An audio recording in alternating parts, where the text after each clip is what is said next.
Welcome back to another episode of Control the Chaos Mama podcast. I'm your host, Angel McElhaney, and I cannot wait to give you guys 8 questions to think about in 2022. With this new year, I want you to gain some clarity and really intention around what it is you want to create in your life, in your business, and all the things. And so I think this is a step that everyone skips.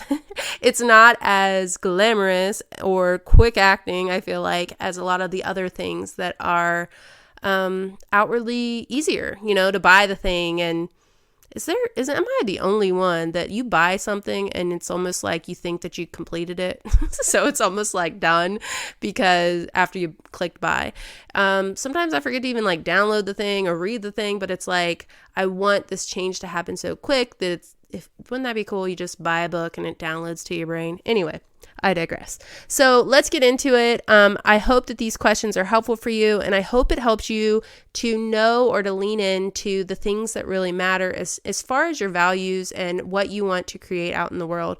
I think a lot of times we are looking to discover who we are and what we're meant to do, and maybe you are meant to create what it is that you maybe needed or what someone needs in order to make the impact that you want in the world. All right, let's get to it. Question number 1, what kind of change do you want to create? What is something that is innately important to you? And this could be also seen in answering questions and things in forums and stuff. What do you find yourself responding to automatically? It doesn't feel like work. It's almost like you want to make this change and you want people to stop selling themselves short, or there's a change you're wanting to innately make that is driven by more than money. And so I want you to think of that. I also want you to think of what it is it that you want in the way of your days to look like. And so I recommend, especially as ADHD entrepreneurs, that you kind of package your days Tuesdays, Thursdays, you do something, and Monday, Wednesday, Friday, you do something, or Mondays, you do something. For instance, photographers, maybe you shoot on certain days, or you do back office stuff on certain days. And definitely you can utilize your cycle syncing calendar to kind of gauge your energy as to when you should maybe batch for front of camera or podcasting or whatever that looks like. But I think this is super helpful to plan.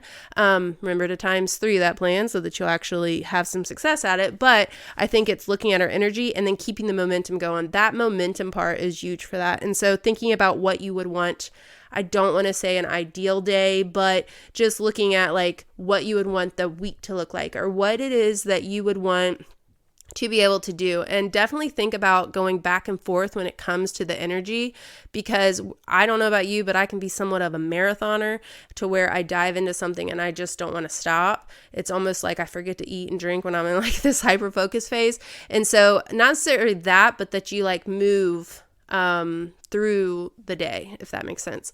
And I do this with Thea a lot in terms of get Cohen on the bus, and then there's this lull of time, an hour and a half, where I can do focus work, but then I need to leave. And so then it's it gives me a deadline or this urgency that is a lot of times needed with ADHD folks. So whether that's that you need to leave to go run that errand finally and return that Amazon stuff, or go to the post office, or go to that gym, or go to the park, or fill the kids' tire tank, or whatever it is, just trying to look to see what you would want it to look like. Do you want to have a day that is totally fun? Because that sounds amazing.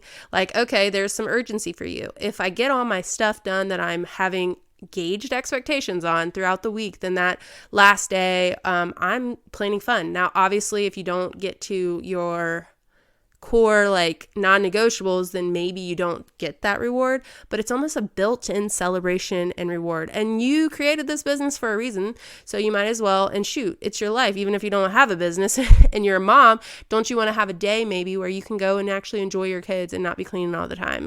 Go on a field trip type thing, you know what I mean? And so what is it that you want it to look like? Maybe you hate cooking. I don't know about you, but I hate that dinner talk. So maybe you try to pick a day where you're going to just batch. Maybe you hate laundry. I'm going to do it all on one day. Man, that's a lot of folding in my house. But I digress. Okay. So maybe you want to look at like what it is now. You have to know where you are in order to know what you want to change, and then what you want it to look like. So that is another step that a lot of people forget. Gain the self-awareness of where you are now. That's why when people want to transform their bodies, they take pictures and measurements, and they might even do like a fitness test or something like that. Look at all the things and figure out where you are now. So if it's in your business and you're making all these goals, like, are you writing down all of the analytic parts of, and yes, I do write them down. I just don't go back and look at them, but hey, you got to start somewhere. But writing down all the things, like if you're in podcasting, how many downloads do you have now? Like, how are you showing up for it now? And then what is your idea? Like making those good, better, best workflows is going to be huge for that. All right. And what would it mean for you to do that? Like, what motivates you? You can definitely go back to that episode on the 4 tendencies and figure out like which, find out what motivates you that way. Like, are you a rebel? Are you an upholder? Are you an obliger? So that you can get creative and use those strategies. I know for me, I'm a rebel. So my motivator is identity. And so I have to kind of trick myself. Like, I can't necessarily just do something because the outward expectations and the inner expectations, like neither one really works for a rebel. But, I'm a rare sort, I guess. But finding out what motivates you is going to help you to be able to be more successful and to build a strategy that could actually work. So figure that out. And then also that could also be figuring out what it is. They say the saying like your why make you cry type thing. But like if you can figure out your story and why, a bigger mission behind what you're doing, then I think it will have more power and weight whenever you don't want to do it. It will be more important.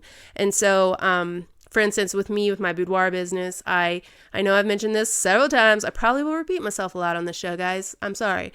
But whenever I went to go out in the garage and I was looking through my mom's stuff, who had passed away, and like 10 years ago. So I'm like looking through her stuff, and I found a letter, and she was so tearing herself down as a 16-year-old girl about her body and her weight and all this. And it was just so sad that like gave me fuel to really like create some change around women and how we see our bodies and just all that part of it, And so that is a bigger. And especially I have a daughter now. And so like having these layers of conviction around what you're doing is going to help you to have more of an energy, like in a mission, a rally cry, like a movement that you're doing versus just, like, oh, I take people's boudoir pictures. You know what I mean? Like it's going to be more important to you. And so thinking about like that, and then also thinking like, I know a lot of times we're thinking about like, what do we want to change? What do we want to have that we don't have? But what do you love about what you have right now? Gratitude is huge for appreciating what you have and manifesting what you don't and all that. But I feel like gratitude is where it has to start. And I've already mentioned how I used to, after my mom, I found a gratitude journal. And it's funny that years later, I found that gratitude journal again. And it was like only filled out like 3 or 4 pages. And that impacted me so much. And I talk about it all the time. And the thing is I didn't even finish it, right? And so things can have value even if they serve you for just those moments. It's actually in my nightstand right now. I should continue it. But those little few prompts really helped me. I remember I was sitting on a step and one of them was saying like, find something beautiful. And it was like, when you are in pain or you're going through the hard stuff, it's like you're not noticing things that are beautiful because you're still like wallowing and just like all in sorrow mode. And you really can't be grateful and full of sorrow, I feel like, at the same time. At least I couldn't. And so if you're like, oh, let me look for something beautiful, you are looking for something that you can appreciate, right? And that comes from gratitude. So I remember there was like roses where we had planted a rose bush that my work had given me at that time whenever my mom passed away. And it was like, oh, something beautiful, right? And then I remember another one was like savor something. We're all in a rush and we're like rushing here and there and everywhere.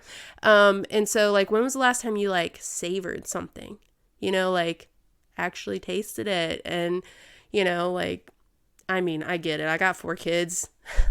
If you don't eat it quick, they might come take it. Anyway, but I digress. What do you love and appreciate about your life and your business right now? And take some time to kind of like soak that in and appreciate it, savor it. And of course, what are you frustrated with? Like, where are you putting time, attention, money, and all the things that you're not seeing fruit yet? And so maybe there's some branches on this little tree that you're making that you need to kind of trim off. And so maybe taking that time to have some discernment over where your resources are going and your time, and making changes as needed. Because if you can double down on the things that are working, then you will save time and you will still see more benefit. There's this idea that we have that we have to do more work in order to make more money or to be more successful. But what if you just followed the ease and what's like, that's already working, and that's already like, and double down on that. And then it's like, it doesn't have to be harder. You don't have to work harder to make more money and to have more success. You just have to be more intentional, And so, and then whenever you are feeling at all like you are, like I call it frazzled, overwhelmed, or like, I don't know, what am I doing with my life? No, stuck or any of that. Like go back to the change you want to make. You need to go back to that letter in my garage. You got to go back to the root, because that will give you strength, as well as you need to have a community. If you don't have one, make it. Create what you want, what you needed, because there's other people out there, I promise, who need it too. I see groups all the time where, especially moms, like they're like, I need friends. Like, how do you make friends when you're grown up? And all this. It's like people are just wired for connection and they are missing it. And so how can you really just like connect with people in a way to where you can inspire them to finally try? I feel like people need to take chances. Anyway, so, and of course, look at like, if everyone acted on the change that you made, how would the world be different? What if you actually are a difference maker? Like, sink into that for a minute. Like, what if people acted on it and you were able to make this huge change in their lives? Like, does it even matter if it's a whole bunch of people? It really wouldn't. Like, just think about it. Like, it could be a big impact for even one. And that was all because you followed through on this thing, right? And so I want you to think about that, because that is probably the most important question out of all of these. And I don't even know if that was 8. I might need to go back and check. But I hope that this episode was helpful for you. I hope it helped you to gain clarity as to what you are doing and setting forth for your intentions for this year. Really, we are already here. And if you are feeling overwhelmed and like you are stretched and just doing all the things, I want you to know that in the times of being still, you can refocus, refuel, and get recentered, so that you can finally get your change out in the world. It's coming. It's coming. Declare it. Decide it, declare it, and let's do it. All right.